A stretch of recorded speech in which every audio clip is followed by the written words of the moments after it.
Hello friends, मैं शशि एक बार फिर से आप सभी का स्वागत करती हूँ आपके अपने चैनल शशि बिजी के क्लासेज में। कैसे हैं सभी लोग? आशा है सभी लोग अच्छे, मस्त एवं स्वस्थ होंगे। सो फ्रेंड्स, जैसा कि आप लोग देख पा रहे हैं, आज हम लोग पढ़ेंगे मध्यकालीन इतिहास, मध्यकालीन भारत का इतिहास। आज का नया सेशन है, तो आप सभी लोग जुड़े रहेंगे। देखिएगा, आपको पूरी क्लास देखनी होगी, तभी कोई चीज समझ में आएगी, कोई पॉइंट होगा। ठीक है, कोई भी चीज है थोड़े देखने वजह से क्लियर नहीं होती। जब आप जो है उसका पूरा लेक्चर देखते हैं तो कुछ पॉइंट क्लियर होते हैं। ठीक है, तो आपको क्लास के इन तक रुकना होगा सभी पॉइंट क्लियर करने के लिए। तो फ्रेंड, जैसा कि आप सभी लोग जानते हो, जो हमारा इतिहास रहा है ये 3 भागों में विभाजित किया गया है। इतिहासकारों ने इसे 3 भागों में बांटा है। तो जो 3 भाग कौन कौन से, तो सभी लोग जो कक्षा 6, 7, 8 में पढ़ते हुए आए हैं। तो पहला तो है प्राचीन भारत का इतिहास, फिर दूसरा मध्यकालीन भारत का इतिहास, तीसरा है आधुनिक भारत का इतिहास। ठीक है, तो जैसा कि आप सभी लोग जानते हैं, जो प्राचीन भारत का इतिहास में इसमें हम लोग पढ़ते हैं सभ्यता के बारे में, सिंधु घाटी सभ्यता यानी मेसोपोटामिया के बारे में, या फिर सिविलाइजेशन के बारे में पढ़ते हैं। ठीक है, और फिर इसी में जैसे वेद हैं, ग्रंथ हैं, और बौद्ध धर्म है, जैन धर्म है। और यहाँ पर देखिए, जो प्राचीन भारत का इतिहास है, अगर देखा जाए इसका अंत कहाँ से हुआ, मध्यकालीन भारत का इतिहास जो है इसका प्रारंभ कब से हुआ, जो आप लोगों ने सुना है गुप्त वंश। गुप्त वंश के अंत के बाद जो है मध्यकालीन इतिहास स्टार्ट हो जाता है। ठीक है, तो मध्यकालीन इतिहास में भी बहुत सारे युद्ध हुए हैं, बहुत सारे आक्रमण हुए हैं। इनके आक्रमण का कारण क्या रहा है, और सफल आक्रमण कब हुआ और किसके द्वारा हुआ, ये सभी हम लोग जानेंगे। क्रमवाइज सभी पॉइंटों को जानते हुए चलेंगे। तो आप लोगों को सभी पॉइंट नोट करते हुए चलना है। जो आपको ओइली समझ आए तो ओइली सुनते हुए चलेंगे। ठीक है, तो आप लोग पॉइंट बनाएंगे मध्यकालीन भारत का इतिहास। तो जैसा कि फ्रेंड्स, कुछ इतिहासकारों ने जो मध्यकालीन भारत का इतिहास है, इसका कार्यकाल जो है, इसकी समय सीमा कुछ इतिहासकारों ने 8 शताब्दी से 8वीं शताब्दी से 12वीं शताब्दी तक बताई है, और कुछ इतिहासकारों ने जो है इसे 12वीं शताब्दी से 18वीं शताब्दी बताई है। और फ्रेंड्स, जैसा कि हम लोग आगे पढ़ते आए हैं, जो मध्यकालीन इतिहास का कार्यकाल है वो 712 ईस्वी से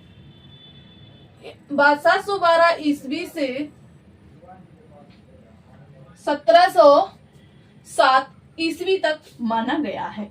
कहां से कहां तक माना गया है, तो ये माना गया है 1700 ईस्वी से 712 ईस्वी से 1707 ईस्वी तक जो है इसका कार्यकाल माना गया है। तो देखिएगा, यहाँ पर 712 यानी कि 8वीं शताब्दी, यहाँ पर कौन सी शताब्दी रही होगी, 8वीं शताब्दी। और यहाँ पर जो है 1707 है, तो यहाँ 18वीं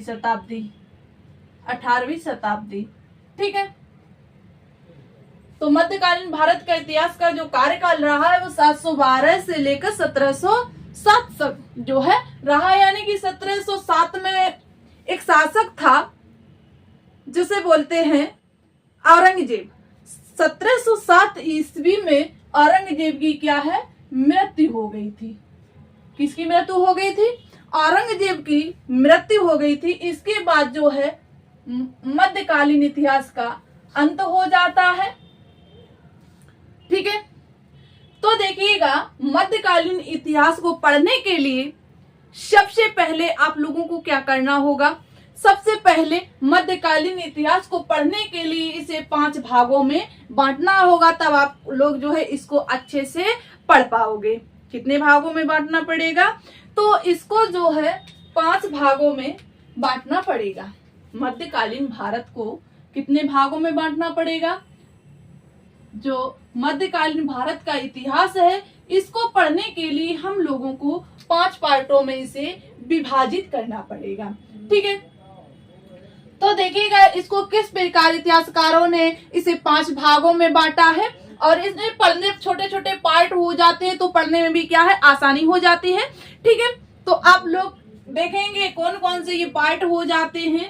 तो पहला पार्ट है इसमें, पहला पार्ट रहेगा इसमें राष्ट्रकूट, जो राष्ट्रकूट वंश रहा है, राष्ट्रकूट, पाल वंश भी रहा है, गोपाल वाला, ठीक है। और फिर यहाँ पर एक और वंश आता है प्रतिहार वंश, प्रतिहार वंश। देखिए जो पहला रहा है, इन तीनों को मिलाकर जो पहला भाग रहा है इसे संघर्ष काल कहा गया है। क्या कहा गया है? पहले पॉइंट को जो है पहला भाग है जिसे हम लोगों ने विभाजित किया है, इसे संघर्ष काल कहा गया है। संघर्ष काल क्यों कहा गया है? ये भी आप लोगों के माइंड में क्वेश्चन बन रहा होगा, क्यों कहा गया है इसे संघर्ष काल।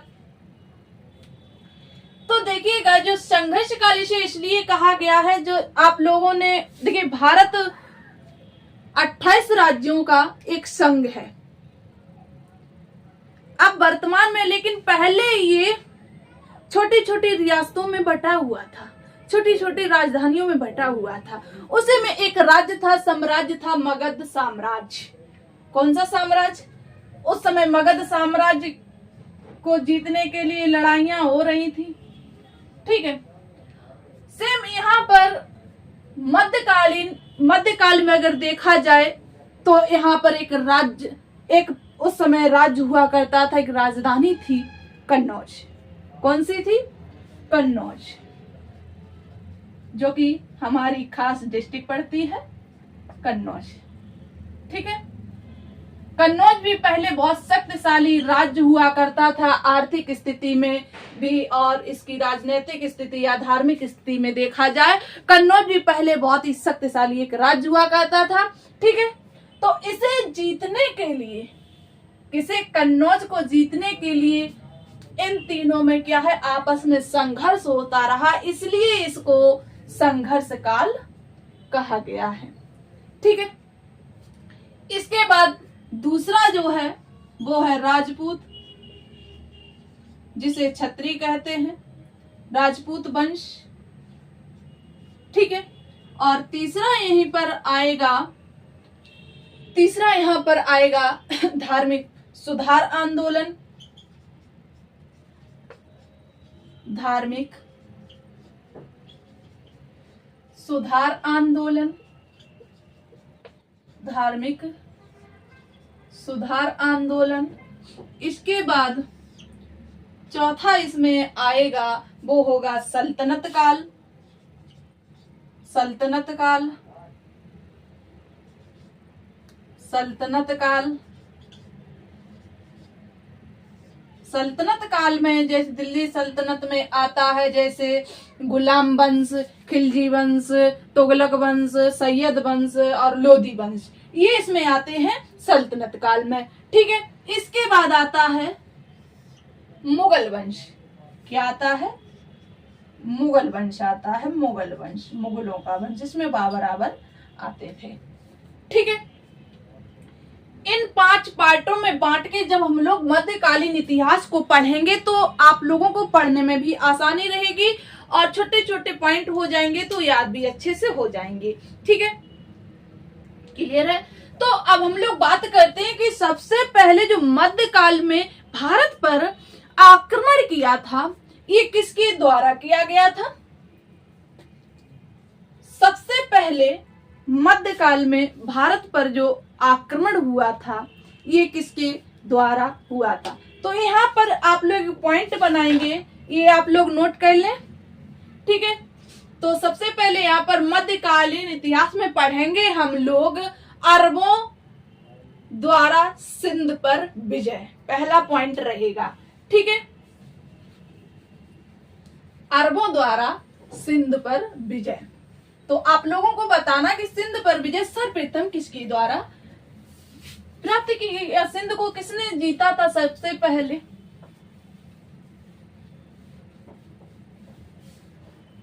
तो यहाँ पर एक अच्छा सा पॉइंट बनाएंगे, अरबों द्वारा विजय पर, अरबों द्वारा सिंध पर विजय। अरबों द्वारा सिंध पर विजय। ठीक है, तुर्क हम लोग बाद में पढ़ेंगे, पहले अरब पढ़ेंगे। ठीक है, विजय, ये हम लोगों को क्या रहेगा, पॉइंट रहेगा। ठीक है, अब आप लोगों को बताना कि अरबों पर जो अरब थे, अरब जो आक्रमणकारी थे सर्वप्रथम भारत आए थे। ठीक है, तो इन्होंने सिंध पर आक्रमण किया, तो किसके द्वारा और कब सफल आक्रमण हुआ, और अगर ये हुआ भी तो ये सिंध क्यों जीत लिया गया, इसका कोई कारण रहा होगा। तो सबसे पहले आप लोग इसके विजय के, जो सिंध पर विजय का मुख्य कारण रहा है वो आप लोग नोट करेंगे। कारण, इसका मुख्य कारण क्या रहा है, तो आप लोगों को बताना कि भारत में एक केंद्रीय सत्ता का अभाव। क्या है, भारत में एक केंद्रीय सत्ता का अभाव देखने को मिलता है। एक भारत में एक केंद्रीय सत्ता का अभाव देखने को मिलता है। यानी कि भारत में प्राचीन काल से ही अगर देखा जाए तो एकता नहीं रही है। कभी कोई किसी बात से लेकर लड़ता रहा, कभी कोई किसी बात से लेकर झगड़ता रहा। यानी कि ये जो आपस में हमेशा लड़ते झगड़ते रहते थे, तो कभी भी भारत में क्या नहीं हो पाई, एकता नहीं हो पाई। कहते हैं एकता में बल होता है। ठीक है, जैसे प्रेजेंट टाइम में देखा जाए, जो हमारा इंडिया है, भारत है, 28 राज्यों का संघ है और 7 केंद्र शासित प्रदेश है, 8 केंद्र शासित प्रदेश हैं। ठीक है, तो प्रेजेंट टाइम में अगर देखिएगा, इंडिया पर कोई आक्रमण करता है, कोई बाहरी देश आक्रमण करता है, तो पूरा भारत जो है प्रभावित होता है। पूरा भारत प्रभावित होता है, ना कि जिस राज्य पर आक्रमण हुआ वही राज्य प्रभावित होता है, ऐसा नहीं है। और क्यों नहीं है, क्योंकि अब एकता है, इसलिए पूरा देश प्रभावित होता है। अब पहले अगर देखा जाए तो पहले एकता नहीं थी। यानी कि जिस भाग पर, जैसे ये इंडिया है, ये मैं आपको दिखा रही हूं बना के छोटा सा,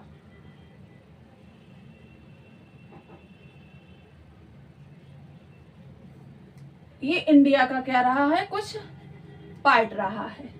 ठीक है, सिंध कहाँ था, तो प्रेजेंट टाइम में अगर देखा जाए तो सिंध पाकिस्तान में है, और पहले जो है इंडिया में ही हुआ करता था सिंध प्रांत। ये जो है सिंध प्रांत रहा है।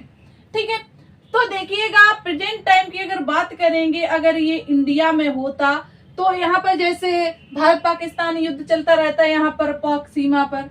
ठीक है, जब भी यहाँ होता है, जम्मू कश्मीर में कोई भी आक्रमण हो जाता है तो पूरा देश प्रभावित होता है। ठीक है, अब पहले क्या होता था, अगर यहाँ सिंध पर प्रांत हो गया तो इधर के जो राजा हुआ करते थे, ये एक दूसरे से क्योंकि लड़ते झगड़ते रहते थे, तो एक दूसरे में कोई भी सत्ता नहीं होती थी, कभी एक दूसरे का हाल चाल नहीं पूछते थे। अपने सत्ता बढ़ाने के लिए क्या है, आपस में लड़ते झगड़ते रहते। और ये क्यों नहीं बोलते थे कि अगर ये वाला यहाँ पर युद्ध हो जाएगा, ये दूसरा शासक यहाँ बैठा हुआ है, अगर ये इसकी सहायता करेगा तो ये यहाँ से हटेगा नहीं, अगर ये इसकी सहायता नहीं करेगा तो ये कमजोर हो जाएगा, तो इसकी सत्ता क्या समाप्त हो जाएगी। इसलिए दूसरे राजा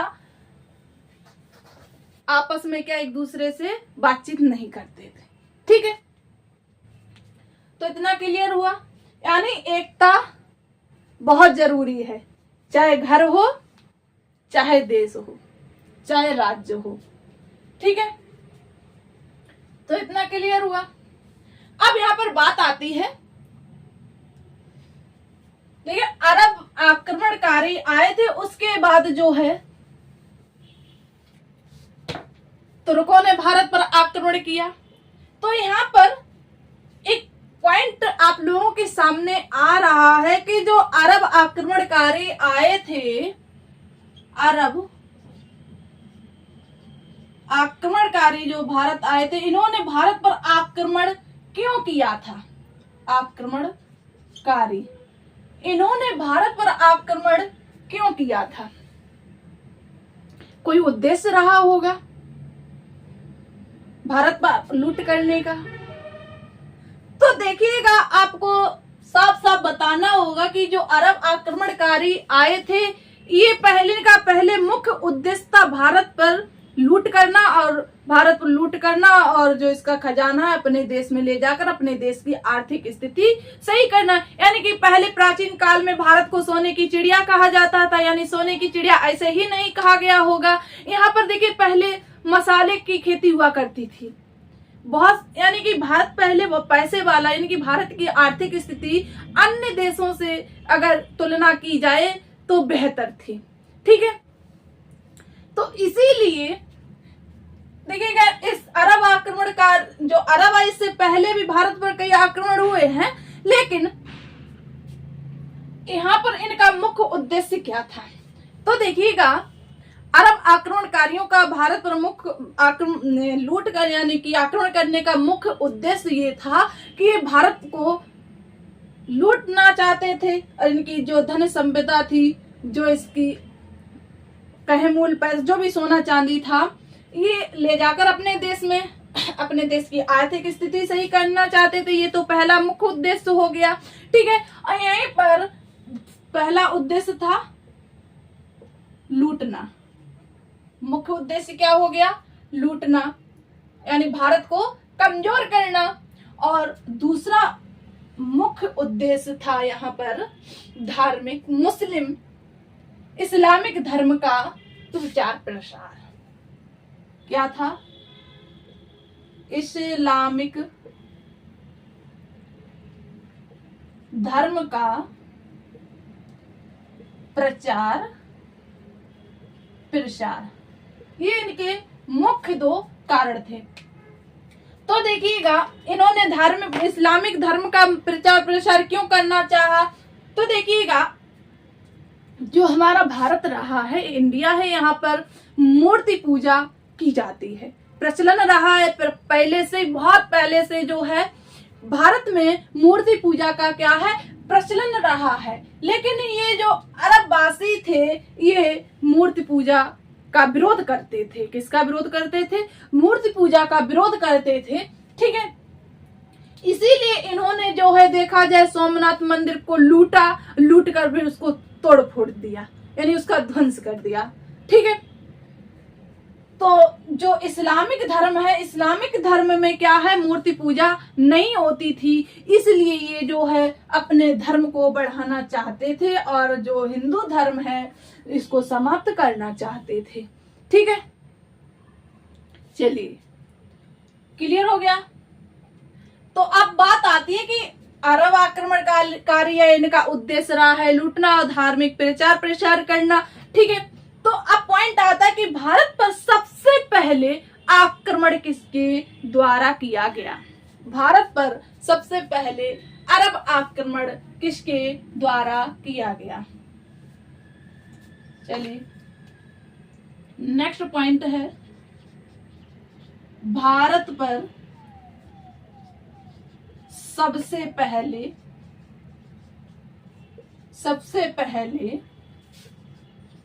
अरब आक्रमण किसके द्वारा किया गया? कोई बताएगा?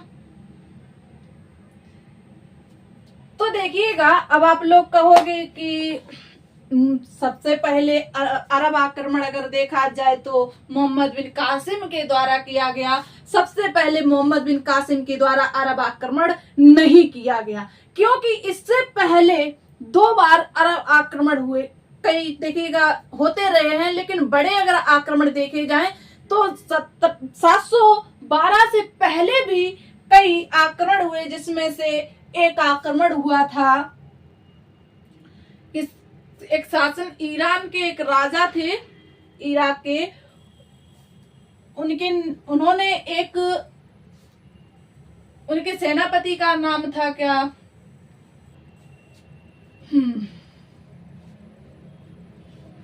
अबैदुल्ला। अबैदुल्ला के शासन का अबैदुल्ला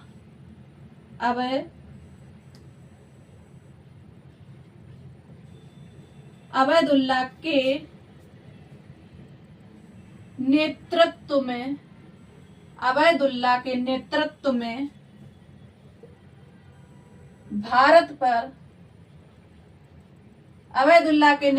भारत पर पहला अरब आक्रमण हुआ।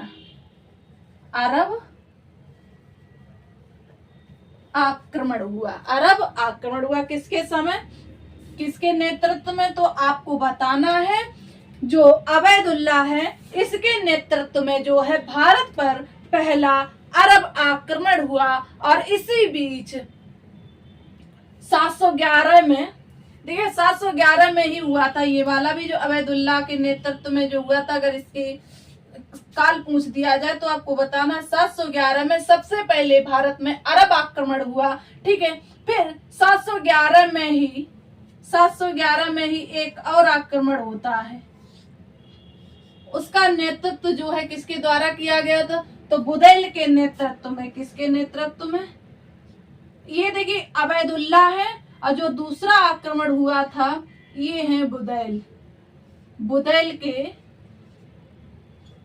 नेतृत्व में दूसरा अरब आक्रमण हुआ।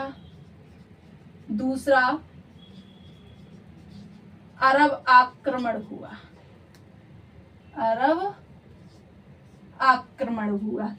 ठीक है, अब देखिएगा ये जो दो अरब आक्रमण हुए, लेकिन इसमें एक खास बात ये थी, ये पॉइंट इसलिए रखा गया है, ये दोनों आक्रमण कैसे आक्रमण रहे हैं तो आपको बताना है। ये दोनों आक्रमण जो हैं ये बुदैल के नेतृत्व वाला, अब अबैदुल्ला के नेतृत्व वाला, ये दोनों असफल आक्रमण रहे हैं। ये पॉइंट यहाँ पर जानना आप लोगों के लिए बहुत ही जरूरी है। कैसे आक्रमण हुए हैं? दोनों ही असफल आक्रमण हुए। असफल, ये सफल नहीं हो पाए और भारत से वापस लौट गए। यानी कि ये सिंध में क्या है, प्रवेश नहीं कर पाए, सिंध में अंदर नहीं घुस पाए और इन्हें वापस लौटना पड़ा। ठीक है, अब यहाँ पर बात आती, ये तो दोनों हो गए। पहला अरब आक्रमण किसके द्वारा हुआ? अबैदुल्ला के द्वारा सन 711 ईस्वी में। ठीक है, फिर उसके बाद 711 में एक और आक्रमण हुआ बुदैल के नेतृत्व में, ये भी असफल रहा है। इसके बाद अब बात आती है सफल आक्रमण, अरबों द्वारा किया गया सफल आक्रमण। सफल आक्रमण किसके द्वारा किया गया? आप लोग सभी पॉइंट नोट करते हुए चलेंगे। ठीक है, सफल आक्रमण,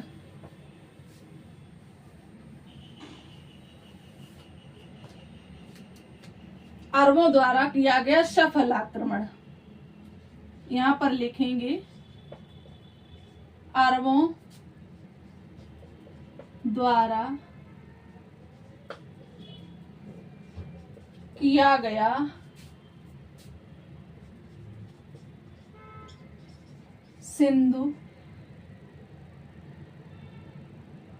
का सफल आक्रमण। यानी कि इन्होंने सिंधु पर ही आक्रमण कर पाया था, फिर ये जो है भारत में पूरी तरह से प्रवेश नहीं कर पाए थे, फिर इन लोगों को जो है वहीं से वापस लौटना पड़ा था। ठीक है, तो यहाँ पर बात आती है किसकी? सफल आक्रमण की। ठीक है, तो सफल आक्रमण किसके द्वारा किया गया और कब किया गया तो आपको बताना है। सिंधु का पहला सफल आक्रमण जो है मध्यकाल में 712 ईस्वी में, 712 ईस्वी में मोहम्मद बिन कासिम के नेतृत्व में हुआ था। किसके नेतृत्व में हुआ था तो आपको बताना है मोहम्मद बिन कासिम के द्वारा या कहें इसके नेतृत्व में सफल आक्रमण हुआ था। किसके नेतृत्व में?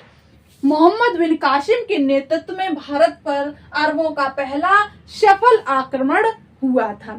ठीक है, तो देखिएगा जो मोहम्मद बिन कासिम था, इसने भारत को लूटा, इसने भारत पर कई बार आक्रमण किया, लेकिन इसने एक और भारत में बहुत ही गलत काम किया था। वो था 1025 में सोमनाथ मंदिर पर आक्रमण। अगर आप लोगों से पूछा जाए कि सोमनाथ मंदिर पर आक्रमण किसके द्वारा किया गया, किसके द्वारा लूटा गया, तो आपको बताना है 1025 ईस्वी में सोमनाथ मंदिर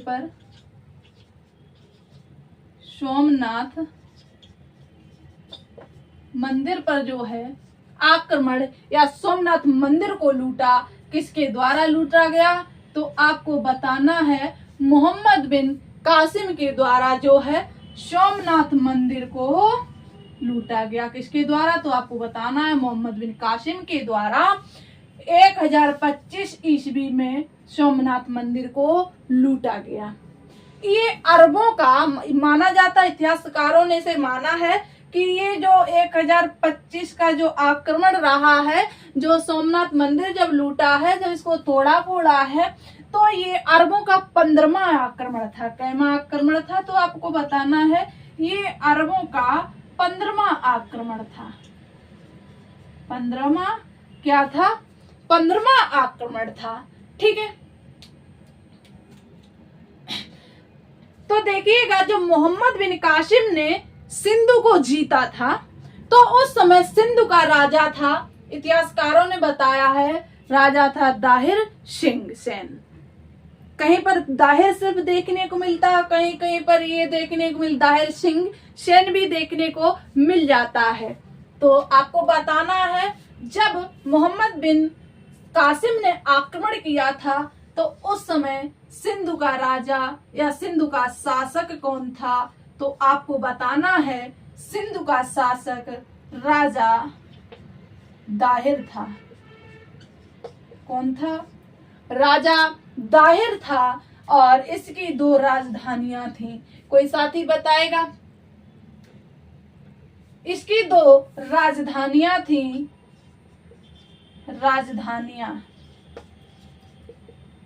इसकी 2 राजधानियां कौन कौन सी थी? तो आपको बताना है इसकी प्रमुख 2 जो राजधानियां थी वो है सबर और अरोर। पहली थी सबर और दूसरी राजधानी थी अरोर।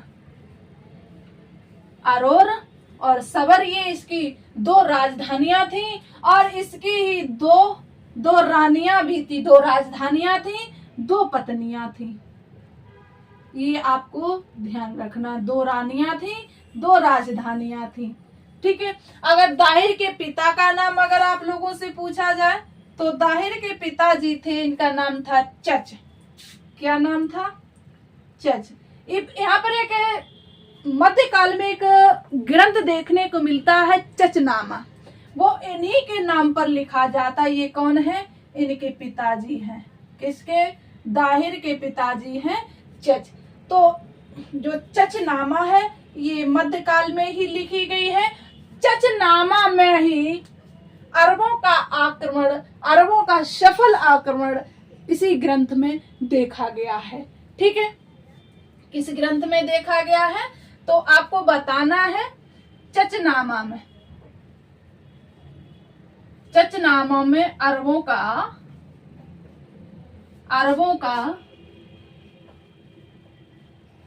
सफल आक्रमण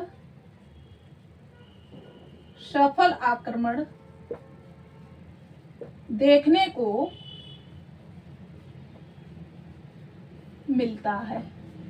ठीक है, इतना क्लियर हो गया। एक पॉइंट यहाँ पर और आता है, अगर आप लोगों से आप पूछा जाएगा कि सिंधु का अंतिम हिंदू राजा कौन था, तो देखिएगा आप लोग जैसा कि आप लोग जानते हो, जो हमारा इंडिया है, जैसा कि भी हमने आपको बताया था। ये क्या हमारा इंडिया है, तो यहाँ पर ये इंडिया का ये वाला हिस्सा जो है, इधर अगर आप लोग देखेंगे,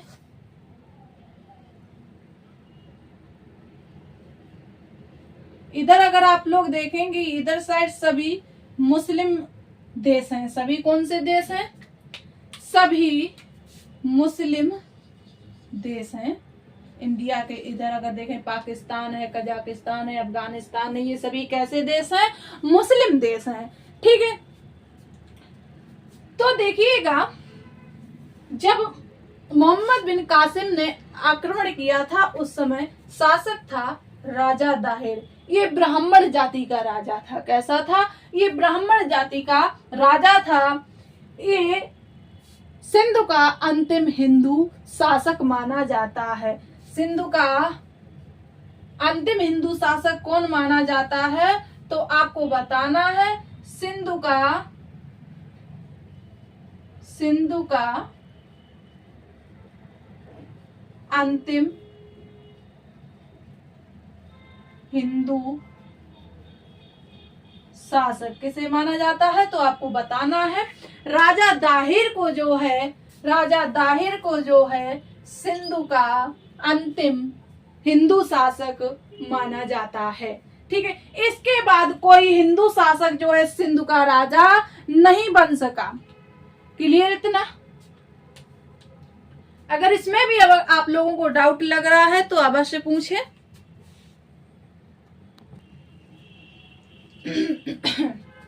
तो देखिएगा, जो अरब आक्रमण हुआ था, तो ये देखिए पूरी तरह से भारत पर आक्रमण नहीं कर पाए थे, यानी सिंध तक ही ये भारत में घुस पाए थे और फिर ये क्या है, वापस चले गए थे। देखिए इन्होंने पूरा जैसे इन्होंने एशिया, अफ्रीका और अन्य कई देशों पर अपना साम्राज्य स्थापित कर लिया था, तो ऐसे जो है भारत पर अपना साम्राज्य स्थापित नहीं कर पाया था। ठीक है, जो देखिए 712 में जो आक्रमण हुआ था, ये इसकी पराजय यानी तथा आगामी चुनौतियों का सामना करने के लिए भारत में नई शक्तियों का क्या है, आगमन हुआ है। नई शक्तियां जागी, यानी सोते हुए लोग जागे, ये कह सकते हैं। वो नई शक्तियां कौन कौन सी थी? जैसे ये आप लोगों ने नोट किया,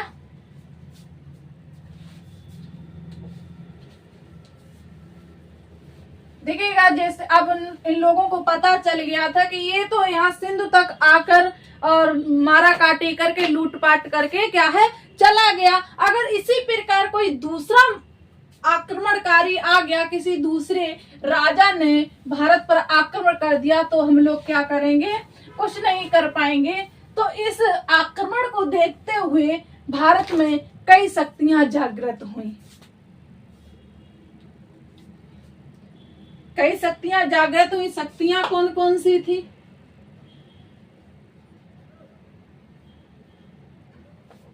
जैसा कि गुर्जर प्रतिहार,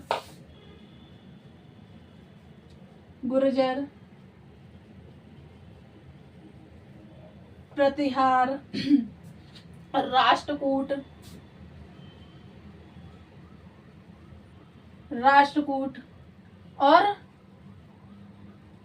चालुक्य। तो देखिएगा, जब ये आक्रमणकारी जो है वापस चले गए, यानी मोहम्मद बिन कासिम वापस लौट गया, इसके बाद छोटे छोटे राजा भारत में क्या हुए? जागृत हुए, फिर अपनी अपनी सत्ता बढ़ाने लगे। लेकिन रहे कैसे? ये एकजुट रहे। तो लगभग अगर देखा जाए 300 साल तक कोई बाहरी आक्रमणकारी भारत पर आक्रमण नहीं कर पाया। कितने साल तक? तो आपको बताना है 300 साल तक। 300 साल तक कोई बाहरी आक्रमणकारी जो है भारत पर आक्रमण नहीं कर पाया, क्योंकि ये जो शक्तियां थी एकजुट रहकर रहती थी, मिलकर रहती थी। ठीक है, इसके बाद ये भी देखिए कब तक एक साथ रहेंगे?